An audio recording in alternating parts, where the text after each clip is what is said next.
Hello, history peoples. This is Mr. Volkowski.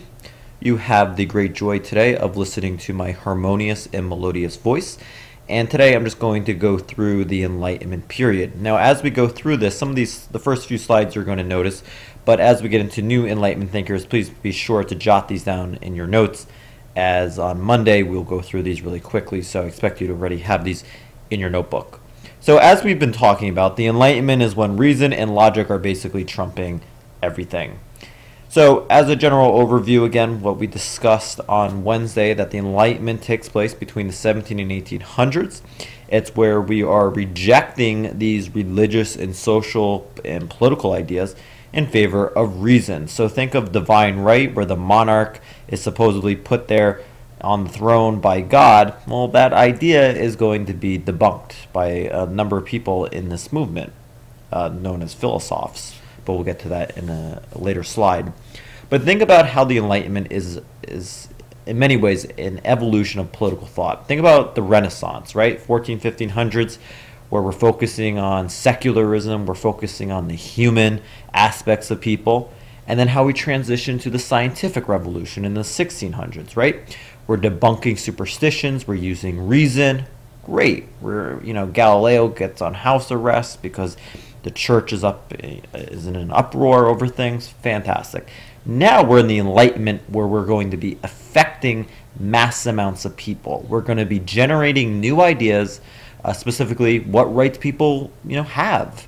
This notion that John Locke, as we talked about the other day, people are born naturally good and that they're going to have rights to life, liberty, and property. Well, that was something new. Most people didn't have many freedoms. Most people did not own property.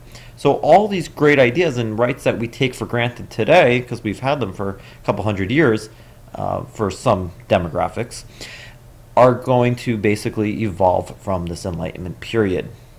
So as we talked about also on Wednesday, the Enlightenment terminology, right? We have the state of nature where, again, just generally speaking, the state of nature refers to you having absolute freedom. So hypothetically, if you wanted to, murder someone, you'd be allowed to. There's no laws, there's no restrictions, there's no chains. You're uncontrolled. You can do whatever you want.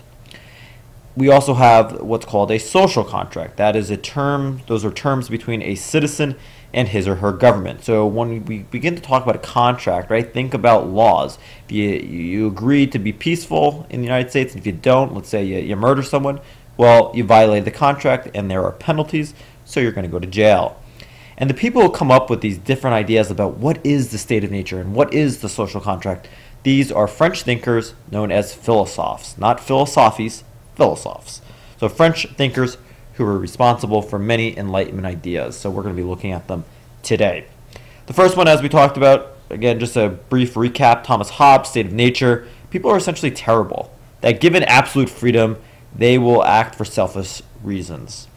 And he thinks people have, these humans in a state of nature in which they can do whatever the heck they want, would be in basically a continual state of war. So his social contract is that people should give up the state of nature in favor of an organized society. So this comes in the form of a monarch, a strong dictator. He thinks this is the best way to create order. Now, certainly you're giving up your rights or your state of nature, the right to be free, but in return, you get security. You don't have to always be looking over your back. And certainly, that is one view that has been espoused. And Hobbes in 1651 will compile these ideas into the Leviathan, and that will be his known publication. In stark contrast to Hobbes, you have Locke, state of nature, man is born naturally good. Given absolute freedom, they will act in a benevolent manner. And Locke is known for that people are born free and equal, and they're born from three natural rights that are derived from God: life, liberty, and property. Think about documents that have espoused that, Declaration of Independence being the most notable one. And his idea about the social contract is that it could exist, government that is, exists only by the consent of the government. As long as the mass people agree to this form of government, great. So order in government flows from the people. And the role of government is not to act for their own selfish reasons, but it's to protect those three natural rights. So when other people's natural rights are being violated, it's that role of the government to step in, whether arrest that criminal or put that criminal to death or deal with them in some manner. I mean, that is the role of the government. And he says that people can, break the contract if needed, meaning revolt, if the government infringes upon their natural rights. So if that happens, the people can change the government. Think about revolutions in general where this idea has been used. American Revolution being one of the most notable. French Revolution, Haitian Revolution, Middle Eastern revolutions.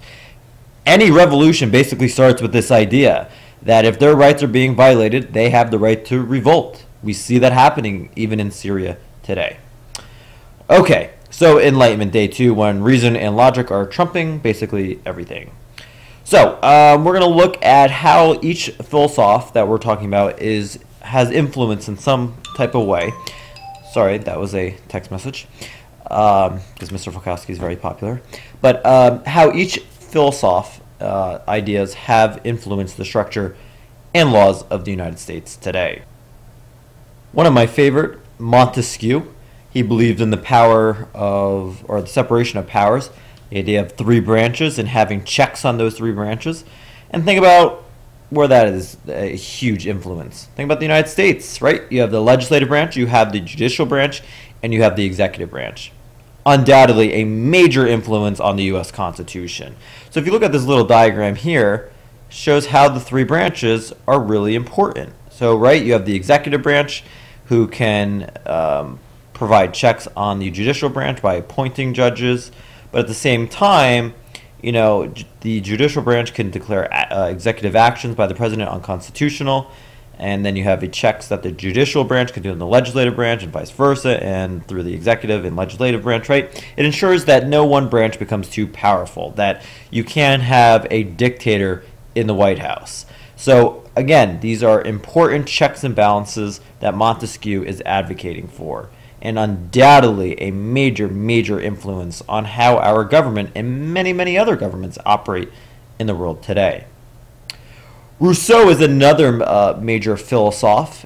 He believed that man is born naturally good, and he writes his ideas in the social contract. Don't get this publication mixed up with what it means in general terms. In general terms, it just means that you have the absolute freedom.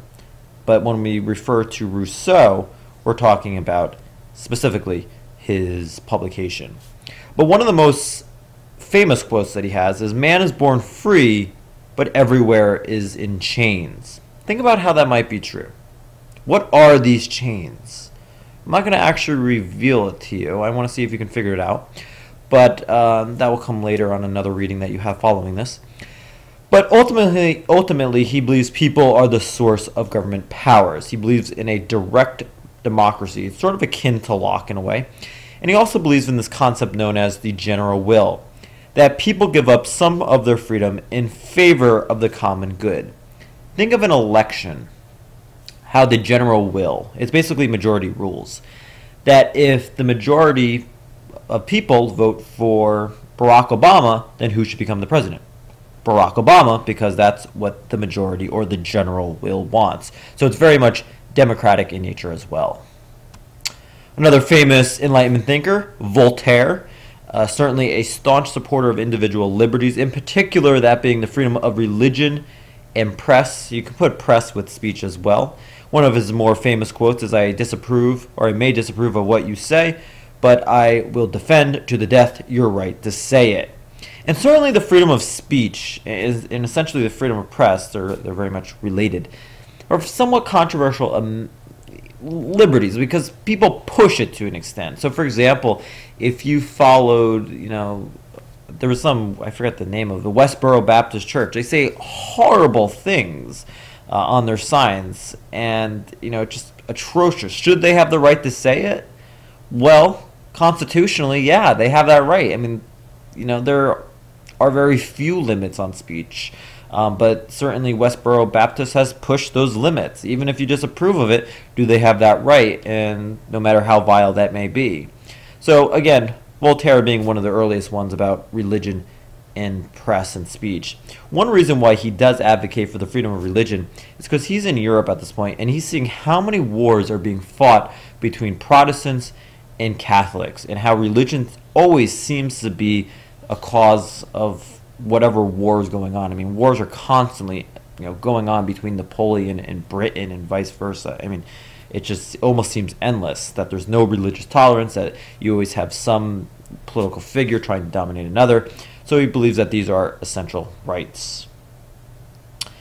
And where a lot of these Enlightenment thinkers come about, well, it'd be places called salons, not where you're going to get your haircut, but a place where you would be discussing these Enlightenment ideas, spreading this Enlightenment thought. So it could be anywhere at a coffee house, cafe, public library, or even in individual homes. So keep that in mind. All right, moving on to day 3. We're almost done.